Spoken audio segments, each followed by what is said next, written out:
ಉದ್ಘಾಟನೆಯನ್ನ July 1ಕ್ಕೆ ಪತ್ರಕರ್ತರ bus ಪಾಸ್ಗೆ CM ಚಾಲನೆ. ಕೆವಿ ಪ್ರಭಾಕರ್. ಮುಖ್ಯಮಂತ್ರಿ ಸಿದ್ದರಾಮಯ್ಯ ಅವರು ಪತ್ರಕರ್ತರ ಸಮಸ್ಯೆಗಳಿಗೆ ನಿರಂತರ ಸ್ಪಂದನೆ. ರಾಜ್ಯ ಮಟ್ಟದ ಪ್ರತಿಭಾ ಪುರಸ್ಕಾರ ಕಾರ್ಯಕ್ರಮ.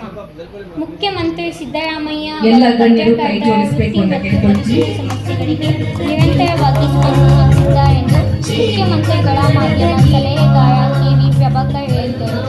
ಜಿಲ್ಲೆಯ ಮಲೆ ಮಹದೇಶ್ವರ ಬೆಟ್ಟದ ನಾಗಮಲೆ ಭವನದ ಹೊರ ಆವರಣದಲ್ಲಿ ಕರ್ನಾಟಕ ಕಾರ್ಯನಿರತ ಪತ್ರಕರ್ತರ ಸಂಘ, ಜಿಲ್ಲಾ ಕಾರ್ಯನಿರತ ಪತ್ರಕರ್ತರ ಸಂಘ ಹಾಗೂ ಅನೂರು ತಾಲೂಕು ಪತ್ರಕರ್ತರ ಸಂಘ ಆಯೋಜಿಸಿದ ರಾಜ್ಯ ಮಟ್ಟದ ಪ್ರತಿಭಾ ಪುರಸ್ಕಾರ ಕಾರ್ಯಕ್ರಮದಲ್ಲಿ ಮಾತನಾಡಿದರು. ಜಿಲ್ಲಾ ಉಸ್ತುವಾರಿ ಸಚಿವ ಕೆ. ವೆಂಕಟೇಶ್ ಕಾರ್ಯಕ್ರಮ ಉದ್ಘಾಟಿಸಿ ಮಾತನಾಡಿದರು. ಸಾಲೂರು ಮಠದ ಶ್ರೀ ಶಾಂತಮಲ್ಲಿಕಾರ್ಜುನ ಸ್ವಾಮೀಜಿ, ಶಾಸಕರಾದ ಎಂ.ಆರ್. ಮಂಜುನಾಥ್, ಎ.ಆರ್. ಕೃಷ್ಣಮೂರ್ತಿ, ಕರ್ನಾಟಕ ಕಾರ್ಯನಿರತ ಪತ್ರಕರ್ತರ ಸಂಘದ ಅಧ್ಯಕ್ಷ ಶಿವಾನಂದ ತಗಡೂರು, ಜಿಲ್ಲಾಧ್ಯಕ್ಷ ದೇವರಾಜು ಕಪ್ಪಸಗಿ ಮಾತನಾಡಿದರು.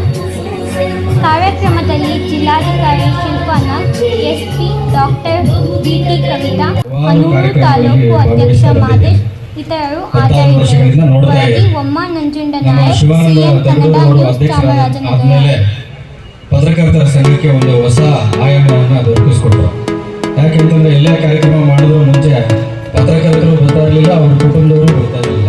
ಒಂದು 10-15 ಜನ ಪದಾಧಿಕಾರಿಗಳು ಸುತ್ತಮುತ್ತ ಇರೋರು ಮಾತ್ರ ಒಂದು ಶಾಸ್ತ್ರ ಮುಗಿಸಿ ಹೋಗ್ತಾ ಇದ್ರು.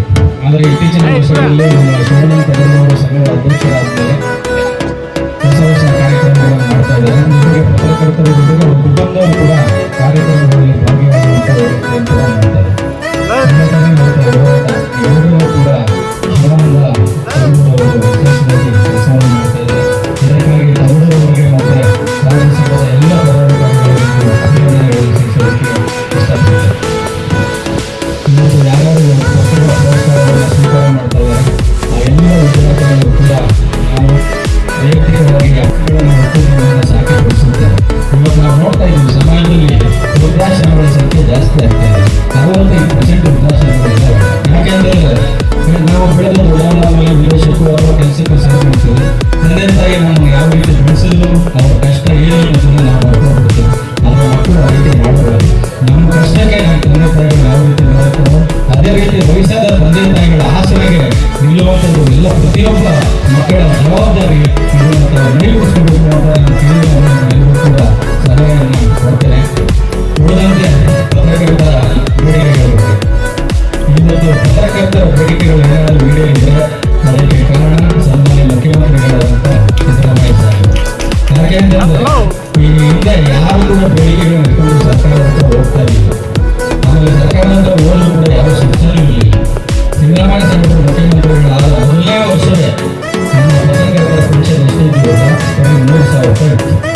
ಇವತ್ತು ಪತ್ರಕರ್ತರ ಪೆನ್ಷನ್ 15,000 ರೂಪಾಯಿ ಇತ್ತು. ಅದಕ್ಕೆ ಕಾರಣ ಸಿದ್ದರಾಮಯ್ಯ ಸಾಹೇಬರು.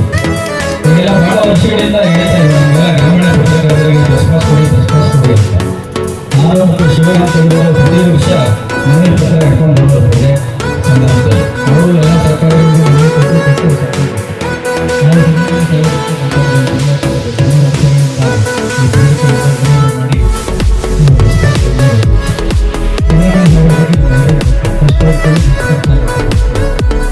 ಆಮೇಲೆ ತಕ್ಷಣ ಹಣಕಾಸು ಇಲಾಖೆ ಅಧಿಕಾರಿಗಳನ್ನೆಲ್ಲ ಬಂದು ಕೇಳಿದ್ರು. ಈಗಾಗಲೇ ಯಾರಿಗೆ ಮಾನ್ಯತೆ ಪಡೆದಿದ್ದಾರೆ, ಮಾನ್ಯತೆ ಪತ್ರ ಇದೆ, ಅವರಿಗೆಲ್ಲ ಬಸ್ ಪಾಸ್ ಇದೆ, ಅವರೆಲ್ಲ ಇಡೀ ರಾಜ್ಯಾದ್ಯಂತ ಓಡಾಟ ಮಾಡ್ತಾ ಇದ್ದಾರೆ. ಈ ಸಮಸ್ಯೆ ಇದ್ದಿದ್ದು ಗ್ರಾಮೀಣ ಪತ್ರಕರ್ತರು. ಯಾಕೆಂತಂದ್ರೆ ಅವರು ಜಿಲ್ಲಾ ಮಟ್ಟದಲ್ಲಿ ನೋಡಬೇಕಾದ್ರೆ ಸ್ವಂತ ಬೈಕ್, ಬಸ್, ಸ್ವಂತ ಕಾರು, ಬೈಕ್ ಇದ್ದೇ ಇರುತ್ತೆ. ಆದರೂ ಕೂಡ ಸರ್ಕಾರದ ಕಡೆಯಿಂದ ಒಂದು ಮಾನ್ಯತೆ ಅಂತ ಸಿಕ್ಕಿದ್ರೆ ಅದು ಬಸ್ ಪಾಸ್ ಕೊಟ್ಟಾಗ ಹೀಗಾಗಿ ಮುಖ್ಯಮಂತ್ರಿಗಳ ಜೊತೆ ಚರ್ಚೆ ಮಾಡೋದು ಈಗಾಗಲೇ ಬಜೆಟ್ಗಳಲ್ಲಿ ಘೋಷಣೆ ಮಾಡಿದ್ರು. ಅದರಂತೆ ಬಸ್ ಪಾಸ್ ಯೋಜನೆ ಈಗ ಸಂಪೂರ್ಣವಾಗಿ ಸಿದ್ಧವಾಗಿದೆ. ನಿಮ್ಮ ಆತಂಕ ಒಂದಿದೆ ಏನು ಅಂತಂದ್ರೆ ಅದು ಪೂರ್ಣಾವಧಿ ಪತ್ರಕರ್ತರಿಗೆ ಅಂತ ಅದು ಘೋಷಣೆ ಮಾಡಿದ್ದಾರೆ.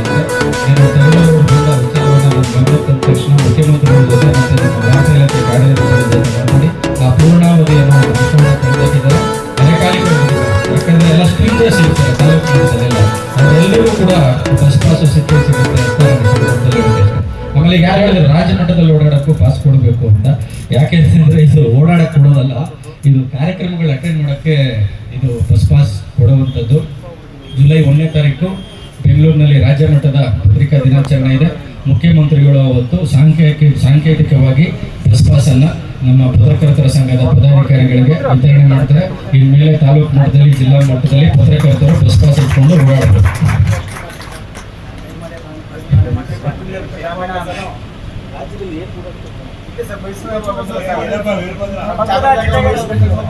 ಇನ್ನೊಂದು ಪತ್ರಕರ್ತರ ಆರೋಗ್ಯ ಸಮಸ್ಯೆ.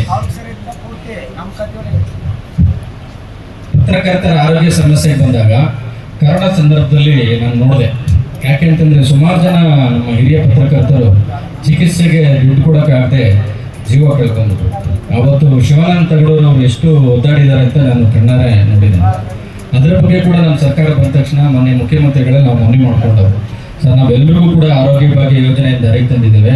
ಆದರೆ ನಾವು ಮುಖ್ಯವಾಗಿ ಮಾಡಬೇಕಾಗಿರೋದು ಪತ್ರಕರ್ತರಿಗೋಸ್ಕರ ಒಂದು ಆರೋಗ್ಯ ಯೋಜನೆಯನ್ನು ಜಾರಿಗೆ ತರಬೇಕು ಅಂತ ಮುಖ್ಯಮಂತ್ರಿಗಳು ಅದಕ್ಕೂ ಕೂಡ ತಕ್ಷಣ ಒಪ್ಕೊಂಡು ಈಗ ಮುಖ್ಯಮಂತ್ರಿಗಳ ಮಾಧ್ಯಮ ಸಂಜೀವಿನಿ ಯೋಜನೆಯನ್ನ ನಾವು ಜಾರಿಗೆ ತರ್ತಾ ಇದ್ದೇವೆ. ಅದು ಕೂಡ ಜುಲೈ 1ನೇ ತಾರೀಕಿನಿಂದ ಜಾರಿಗೆ ಬರ್ತದೆ. ಎಲ್ಲ ಪತ್ರಕರ್ತರಿಗೆ ಮಾಧ್ಯಮ ಸಂಜೀವಿನಿ ಕಾರ್ಡ್ಗಳನ್ನು ವಿತರಣೆ ಮಾಡಲಾಗ್ತದೆ. 5 ಲಕ್ಷ ರೂಪಾಯಿವರೆಗೆ ಉಚಿತ ಚಿಕಿತ್ಸಾ ವೆಚ್ಚ ಇರ್ತದೆ.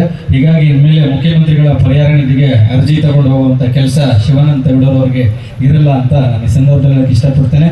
ಕೊನೆಯದಾಗಿ ನಮ್ಮ ಗೆಳೆಯ ದೇವರಾಜ್ ಕಪ್ಸೋಗಿ ಅವರು ಬಹಳ ಬೇಸರದಿಂದ, ಸಿಟ್ಟಿಂದ ಎಲ್ಲ ಮಿಶ್ರಣ ಮಾಡಿ ಮಾತಾಡೋದು. ನೀವೇನು ಆತಂಕ ಪಡಬೇಕಾಗಿಲ್ಲ, ನಮ್ಮ ಸರ್ಕಾರ ನಿಮ್ಮ ಜೊತೆಗಿದೆ. ಮುಖ್ಯಮಂತ್ರಿಗಳಿಗೆ ಚಾಮರಾಜನಗರ ಜಿಲ್ಲೆ ಮೇಲೆ ವಿಶೇಷವಾದಂಥ ಅಭಿಮಾನ ಇದೆ.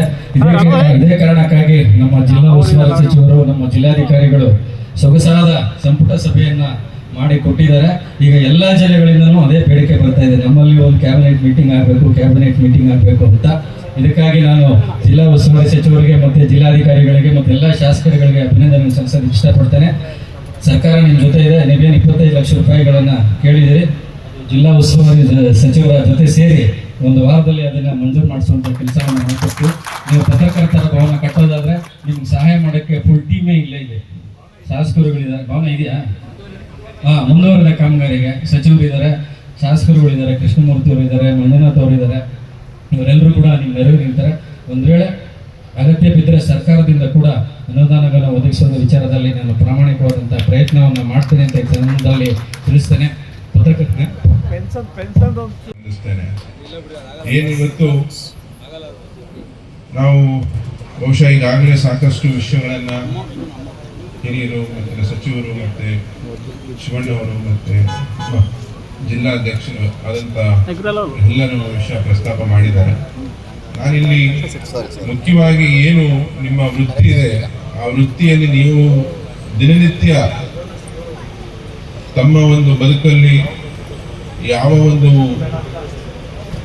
ಕಷ್ಟಗಳು, ಅಂದರೆ ಬೆಳಗಿನ ಜಾವದಲ್ಲಿ ತಾವು ಹೋದರೆ ಮತ್ತೆ ರಾತ್ರಿ ಎಷ್ಟೊತ್ತಿಗೆ ಬರ್ತೀರ ಗೊತ್ತಿಲ್ಲ, ಬಟ್ ನಿಮ್ಮ ಮಕ್ಕಳನ್ನ ಪ್ರೋತ್ಸಾಹ ಮಾಡಲಿಕ್ಕೆ ತಾಯಿಯಂದರು ಮನೆಯಲ್ಲಿದ್ದಾರೆ, ಅವರು ಎಲ್ಲ ಥರದ ಒಂದು ಕೊಡುಗೆಯನ್ನು ಕೊಡ್ತಕ್ಕಂಥ ಕೆಲಸ. ಯಾಕೆಂದರೆ ನಿಮ್ಮ ಶ್ರಮ ಇವತ್ತೇನು ಎಲ್ಲ ಅಂಗಗಳಲ್ಲಿ ನಿಮ್ಮದು ಒಂದು ಅಂಗ, 4ನೇ ಅಂಗವಾಗಿ ಇಡೀ ರಾಜ್ಯದ ದೇಶದ ಒಂದು ಬೆನ್ನೆಲುಬಾಗಿ ಇವತ್ತು ಪ್ರತಿಯೊಂದು ವಿಷಯನ ನಿಮಗೆ ತಲುಪುತ್ತೆ. ಆ ತಲುಪಿದ ನಂತರ ಎಲ್ರಿಗೂ ಮೊದಲು ತಲುಪಿಸುವಂಥದ್ದು ಕೆಲಸ ನೀವು ಮಾಡ್ತೀರ.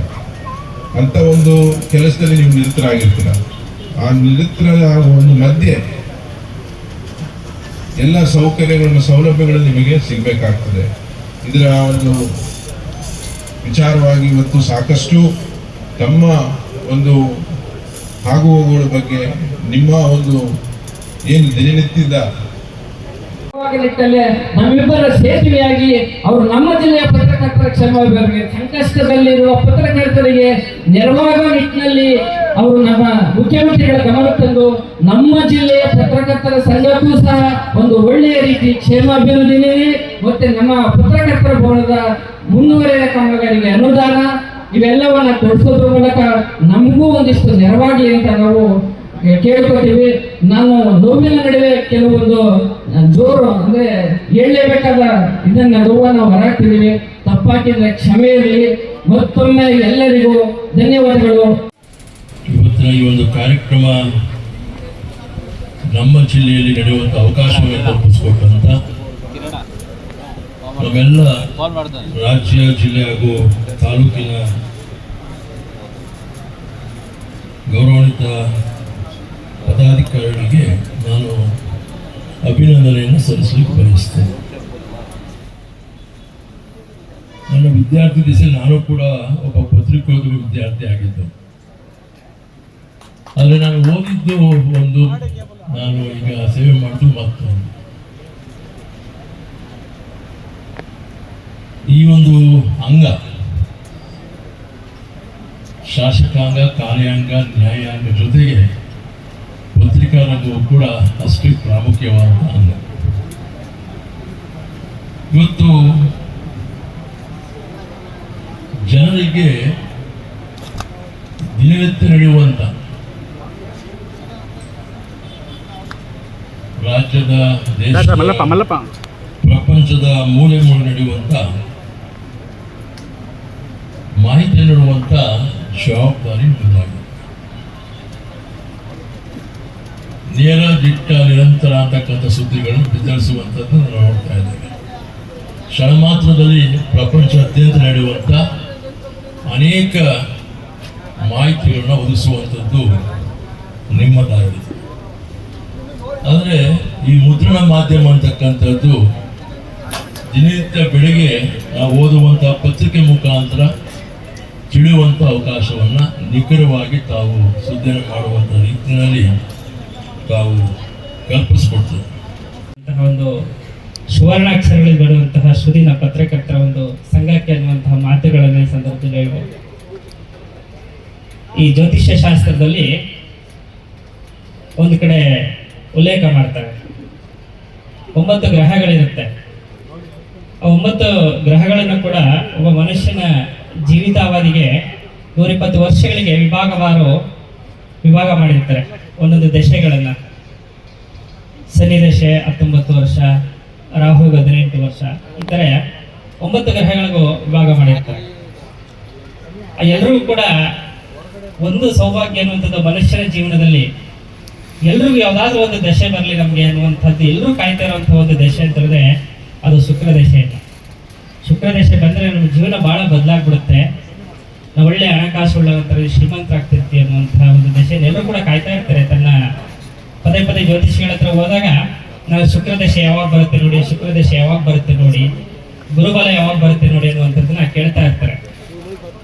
ಹಾಗೆ ನಮ್ಮ ಚಾಮರಾಜನಗರ ಜಿಲ್ಲೆಗೂ ಕೂಡ ಒಂದು ಶುಕ್ರ ದಶೆ ಬಂದಿದೆ ಇವಾಗ. ಅದು ಹೇಗಪ್ಪ ಅಂತ ಹೇಳಿದ್ರೆ ಇಡೀ ದೇಶವೇ ನಮ್ಮ ಚಾಮರಾಜನಗರ ಜಿಲ್ಲೆಯ ಕಡೆ ಒಂದು ತಿರುಗಿ ನೋಡುವಂತಹ ಮಾಡಿದಂತಹ ಕೆಲಸ ಯಾವುದಪ್ಪ ಅಂತ ಹೇಳಿದ್ರೆ ಇಲ್ಲಿ ಆದಂತಹ ಒಂದು ಸಚಿವ ಸಂಪುಟ ಸಭೆ. ಒಂದು ಗ್ರಾಮೀಣ ಪ್ರದೇಶದಲ್ಲೂ ಕೂಡ ಒಂದು ನಗರ ಪ್ರದೇಶಗಳಲ್ಲಿ ಕ್ಯಾಬಿನೆಟ್ ಆಗುವಂಥದ್ದು ದೊಡ್ಡ ವಿಚಾರ ಏನಲ್ಲ, ಅದು ಎಲ್ಲ ವ್ಯವಸ್ಥೆಗಳು ಇರುತ್ತೆ, ಆಗ್ಬಿಡುತ್ತೆ. ಒಂದು ಗ್ರಾಮ ಪಂಚಾಯತಿ ಮಟ್ಟದಲ್ಲಿ ಒಂದು ಕ್ಯಾಬಿನೆಟ್ ಸಭೆ ಆಗಿದೆ ಅಂತ ಹೇಳಿದ್ರೆ ಅದು ನಮ್ಮ ದೇಶದ ಒಂದು ಇತಿಹಾಸದಲ್ಲಿ ಮೊಟ್ಟ ಮೊದಲ ಒಂದು ಗ್ರಾಮ ಪಂಚಾಯತಿ ವ್ಯಾಪ್ತಿ ಅಂತ ಹೇಳಿದ್ರೆ ಅದು ಮಲೆ ಮಹದೇಶ್ವರ ಕ್ಷೇತ್ರ ಅನ್ನುವಂಥದ್ದು ಬಹಳ ಹೆಮ್ಮೆಯಿಂದ ನಾವೆಲ್ಲರೂ ಕೂಡ ಹೇಳ್ತೇವೆ. ಅದಾಗ್ಲಿಕ್ಕೆ ಕಾರಣಕರ್ತರು ಯಾರಪ್ಪ ಅಂತ ಹೇಳಿದ್ರೆ ಇಲ್ಲಿ ಕುಳಿತಿರುವಂತಹ ಎಲ್ಲ ಬೇರು ವ್ಯಕ್ತಿತ್ವ ಉಳ್ಳುವಂತಹ ನಮ್ಮ ಮಾನ್ಯ ಸಚಿವರಾಗಿರ್ಬೋದು, ನಮ್ಮ ಜಿಲ್ಲಾಧಿಕಾರಿಗಳೇ, ಕಾಣಿಕೆ, ಗೌರವಧನ, ಹಾರ, ಶಾಲು ಹಾಕಿ ಅವರನ್ನ ಅತ್ಯಂತ ಹರಣ್ಯ ಮನದಿಂದ ಗೌರವಿಸುವಂತಹ ಸುಯೋಗ ದೊರೆತಿದೆ. Student life is A golden life ಅಂತಾರೆ. ಅದಕ್ಕಿಂತ ಮೊದಲಾಗಿ student life is A hard work life ಅನ್ನೋದು ಹೆಚ್ಚು ಸೂಕ್ತ. ಹಾಗಾಗಿ ಹಾರ್ಡ್ ವರ್ಕ್ ಮಾಡಿರುವಂತಹ ಎಲ್ಲ ಸ್ಟೂಡೆಂಟ್ಸ್ಗಳು ಈಗ ವೇದಿಕೆ ಬಂದಿದ್ದಾರೆ. ಅವ್ರಿಗೆ ನಿಮ್ಮ ಪ್ರೋತ್ಸಾಹದಾಯಕ ಪ್ರೀತಿಪೂರ್ವಕವಾದಂತಹ ಅಭಿನಂದನಾ ಚಪ್ಪಾಳೆಗಳನ್ನು ಹಾಕಬೇಕಾಗಿ ಈ ಮೂಲಕ ವಿನಂತಿಸುತ್ತೇನೆ. ಈಗ ದಯಮಾಡಿ ಈಗ ಹೋಗಿ ಸರ್, ದಯಮಾಡಿ ಹೋಗಿ. ನಾವು ಎಲ್ಲರೂ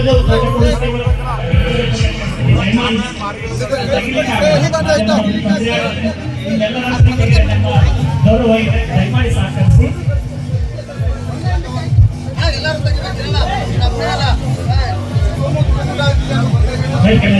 ಮಾನ್ಯ ಉಸ್ತುವಾರಿ ಸಚಿವರು, ಮಾನ್ಯ ಶಾಸಕರುಗಳು, ಜಿಲ್ಲಾಡಳಿತ, ಜಿಲ್ಲಾ ಪಂಚಾಯಿತಿ ಮತ್ತೆ ಪತ್ರಕರ್ತರ ಸಂಘದಿಂದ ಕೊಡಮಾಡ್ತಲ್ಪಟ್ಟಿರುವಂತಹ ಈ ಕಾರ್ಯಕ್ರಮ ಅತ್ಯಂತ ದಯಮಾಡಿ ಸಹಕಾರ ಕೊಡಿ, ದಯಮಾಡಿ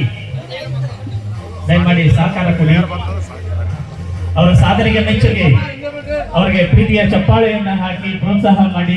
ಇದಕ್ಕಿಂತ ಹೆಚ್ಚಿನ ಸಾಧನೆಯನ್ನ ಮಾಡುವಂತಹ ಪ್ರೇರಣೆಯನ್ನ ಈ ವೇದಿಕೆ ಅವರಿಗೆ ಒದಗಿಸಿಕೊಡ್ಲಿ ಅನ್ನುವಂತಹ ಶುಭಾಶಯಗಳನ್ನ ಕೋರ್ತಾ ಕಾರ್ಯಕ್ರಮವನ್ನ ಬಹುಶಃ ಈ ತುಂಬ ನಿರ್ಲಕ್ಷಿತ ಜಿಲ್ಲೆ ಅಥವಾ ಹಿಂದುಳಿದ ಜಿಲ್ಲೆ ಅಂತೇಳಿ ಪಟ್ಟಿ ಮಾಡುವಾಗ ಯಾವಾಗಲೂ ಕೂಡ ಚಾಮರಾಜನಗರ ಜಿಲ್ಲೆನೇ ಮೊದಲು ಬರುತ್ತೆ. ಅನೇಕ ಬಾರಿ ಇದು ಚರ್ಚೆಗೂ ಒಳಗಾಗಿದೆ, ಮತ್ತೆ ಮತ್ತೆ ಚರ್ಚೆ ಆಗ್ತಲೇ ಇದೆ. ಈಗಷ್ಟೇ ಈ ವೇದಿಕೆಯಲ್ಲಿ ಮಾತನಾಡಿದಂಥ ನಮ್ಮ ಚಾಮರಾಜನಗರ ಜಿಲ್ಲಾ ಅಧ್ಯಕ್ಷರಾದಂಥ ದೇವರಾಜ್ ಕಪ್ಪಸೋಗಿ ಎಷ್ಟು ನೋವಿನಿಂದ ಮಾತನಾಡಿದರು ಅಂತೇಳಿ ನಿಮ್ಮೆಲ್ಲರ ಗಮನಕ್ಕೆ ಇದೆ. ಆ ನೋವು ಏನಂದ್ರೆ ಒಂದು ದಿನದಲ್ಲ, ಸುದೀರ್ಘ ಅವಧಿಗೆ ಬಂದಿರುವಂಥ ನೋವು. ಆ ನೋವನ್ನ ಇಲ್ಲಿ ವ್ಯಕ್ತಪಡಿಸಿದ್ದಾರೆ. ಅದರ ಆಶಯ ಇಷ್ಟೇ, ಮುಂದಾದರೂ ಈ ಥರದ ಅನ್ಯಾಯಗಳು ನೋವುಗಳು ಆಗದೇ ಇರಲಿ ಎನ್ನುವ ಒಂದು ಕಾರಣ ಅವರ ಆಶಯದಲ್ಲಿ ಇತ್ತು. ಇವತ್ತು ನಮ್ಮ ಚಾಮರಾಜನಗರ ಜಿಲ್ಲಾ ಕಾರ್ಯನಿರತ ಪತ್ರಕರ್ತರ ಸಂಘ ಮತ್ತು ಯಲ್ಲೂರು ತಾಲೂಕು ಕಾರ್ಯನಿರತ ಪತ್ರಕರ್ತರ ಸಂಘದ ವತಿಯಿಂದ ಈ ಕಾರ್ಯಕ್ರಮವನ್ನು ಇಲ್ಲೇ ಮಾಡಬೇಕು ಅಂತೇಳಿ ತೀರ್ಮಾನ ಮಾಡಿ ಇಲ್ಲಿ ಆಯೋಜನೆ ಮಾಡುವ ಸಂದರ್ಭದಲ್ಲಿ ಅವರು ಕೊಟ್ಟಂಥ ಸಹಕಾರ, ಕೊಟ್ಟಂಥ ಪ್ರೀತಿ, ಕೊಟ್ಟಂಥ ವಿಶ್ವಾಸ ಎಂದೂ ಕೂಡ ಮರೀಲಿಕ್ಕೆ ಸಾಧ್ಯ ಇಲ್ಲ. ನಮಗೆ ಬರುವಾಗ ಇಲ್ಲಿ ಆಲೋಚನೆ